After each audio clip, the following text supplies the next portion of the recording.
Ensign Chekhov, Pavel Andreevich, sir. Fine. Chekhov, Pavel Andreevich. Begin shipwide mission broadcast. Yes, sir. Happy to.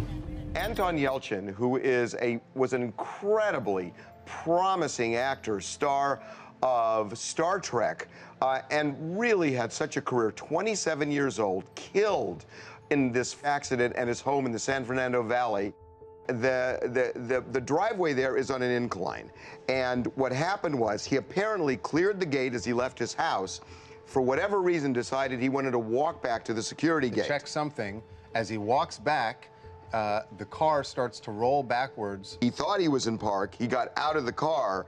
He walked to the gate, but the car was in neutral, and it did a slow roll that gained speed. And by the time it hit him, this is 5,000 pounds of vehicle that pinned him next to the gate.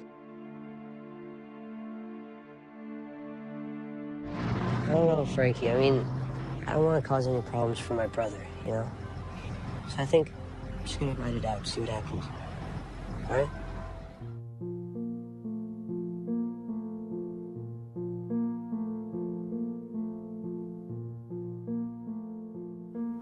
But no one can believe that he's gone now, because he was such a gift to the world. He was a giver, truly, of love, of talent, of kindness. Anton Yelchin, beloved as Chekhov in 3 Star Trek films and for his work in independent cinema. And Anton Yelchin, who's a great actor, very sweet kid. We want to show a clip here. Just stay cool and give me the dad face. Everything will be okay. And we knew who we were then. Girls were girls and men were men. Mister, we could use a man like Herbert. He appeared in more than 60 episodes, movies, and short films. About half before he was 18. He was represented by the world's leading talent company, the prestigious Creative Artists Agency.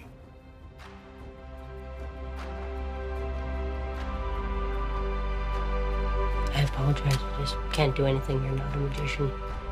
You're not a magician either, Stuart. I am. You know, in order to make this something successful, in order to make it something great, you have to do your own thing. Anton Yelchin, who was a superb young man, a superb, fabulous actor, just a great kid. You guys shot this last film with him. He was still with us. It doesn't feel right to be talking about Anton in the past tense. He was such an amazing kid, a brilliant, brilliant actor, always the smartest guy in the room. Yep. And it doesn't make any sense to us, you know? And I even now, I haven't processed it, and I see him up there on the screen, and when you see the movie, please be happy, because... Yes. He loved what he did. And he'll live forever, you know? You see him up there, and he's not going anywhere.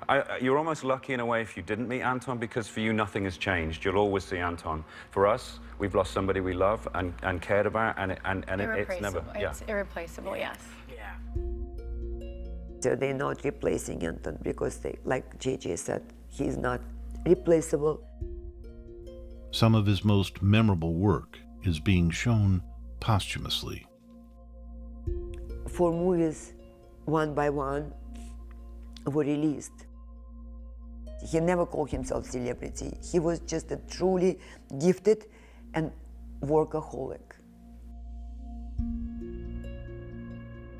He loved movies. He loved making movies.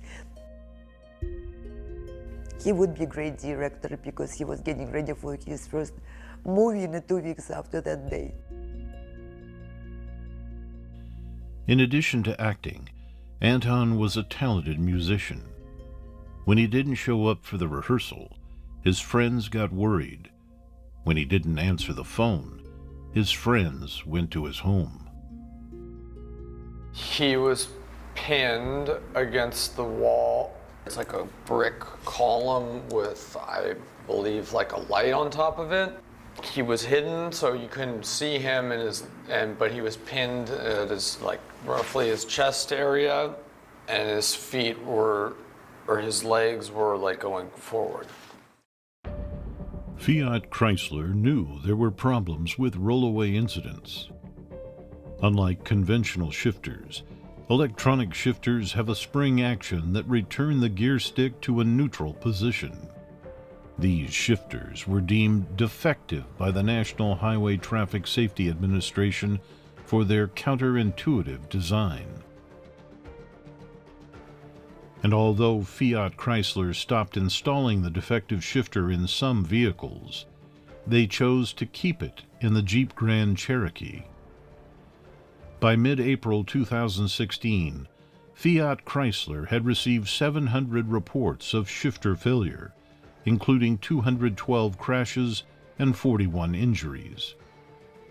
But less than 1 month before the Jeep Grand Cherokee killed Anton, Fiat Chrysler sent a recall notice declaring a defect did exist and that customers would be notified when a permanent remedy was developed.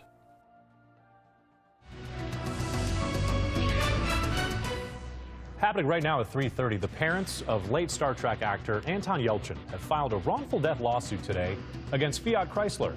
The move come less than 2 months after the actor died in a freak accident involving his Jeep Cherokee. That Jeep was currently under recall. KTLA 5's Corrine Winter is live for us in Beverly Hills with new details about this lawsuit. Corrine? And Lou, Yelchin's parents, they say they took this legal action against the automaker to save more lives. And it's not right that he is not here. That type of conduct, money and profits before safety, is unacceptable. Doherty pointed out penalties the automotive giant faced in 2015, a $105 million fine for reportedly failing to address several mechanical defects in various vehicle models and failing to timely notify owners of these problems. As for the electronic transmission shift on Yelchin's Jeep, Doherty said the company didn't alert the victim of this faulty part until 7 days after his death, when they issued a recall letter. The safety recall was way too little and way too late. Anton Viktorovich Yelchin was born in Leningrad, Soviet Union, now known as St. Petersburg, Russia.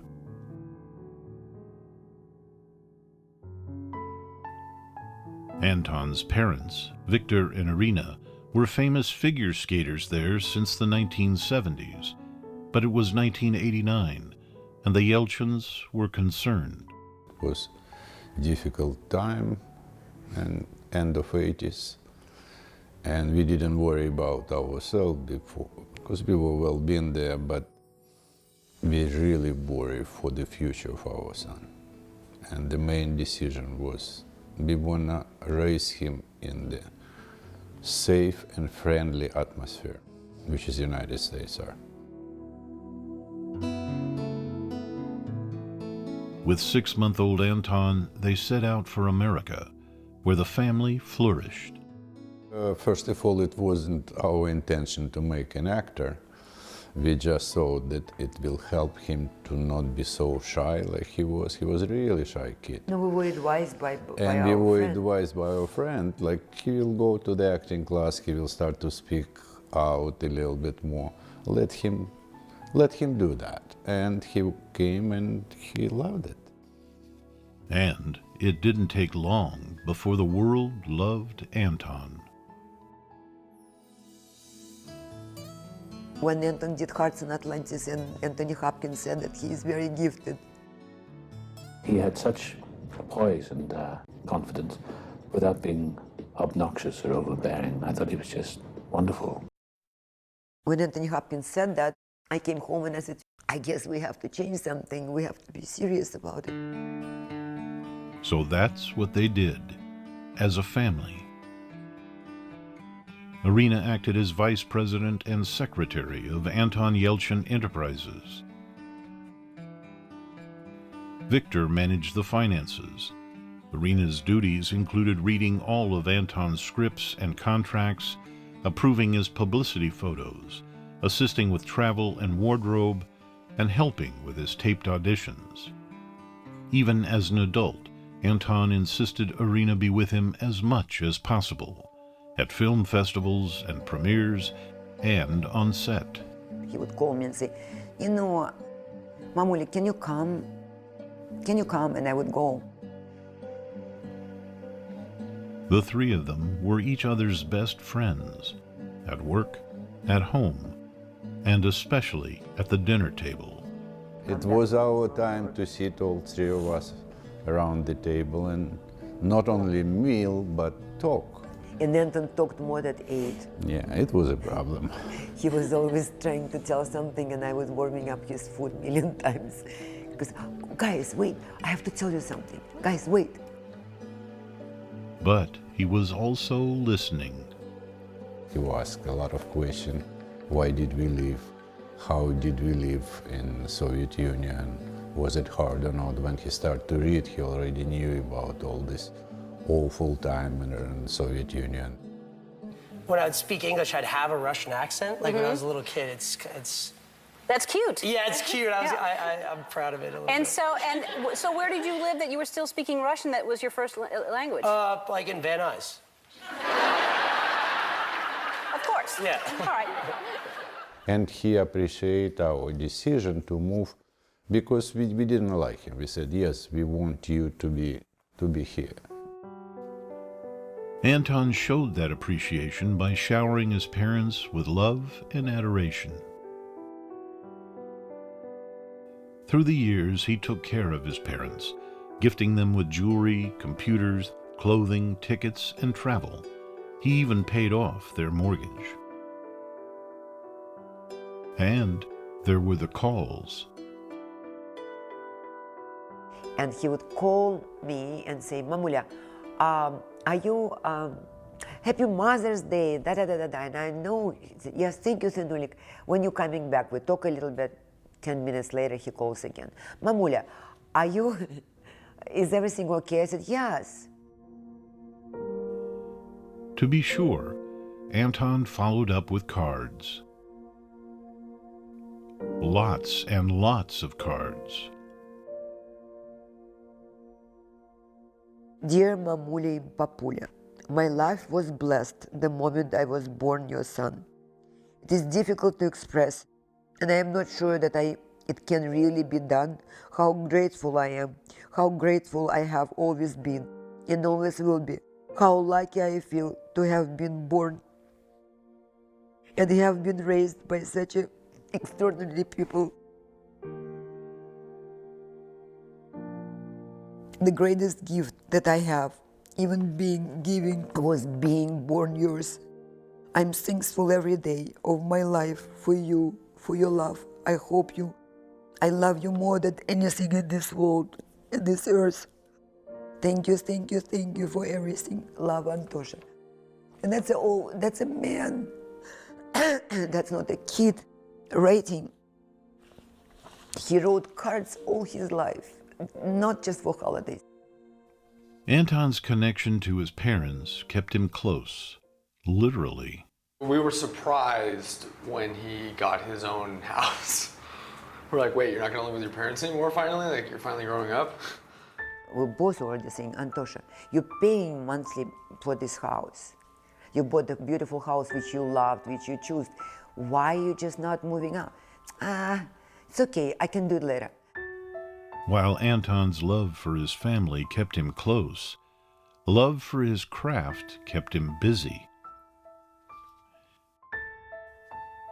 At the time of his death, Anton had agreed to star in a new DirecTV series based on a Stephen King bestseller, a deal worth millions. The Mr. Mercedes, the series which Anton was offered, amount of money which was never offered to anyone, that much they want him to play this role.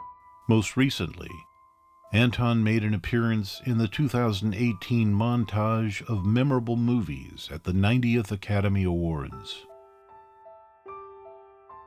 To say that we're living, probably not. But it's kind of existence right now. We make, like Irina call it, bucket list, what we have to do.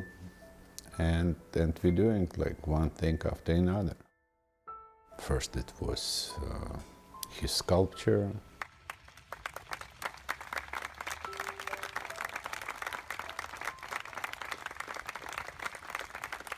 Victor goes in the morning, then I'm coming afternoon. If I go in the morning, then Victor is, we can't be together there, it's too hard. We have different things to talk about. We opened foundation under his name.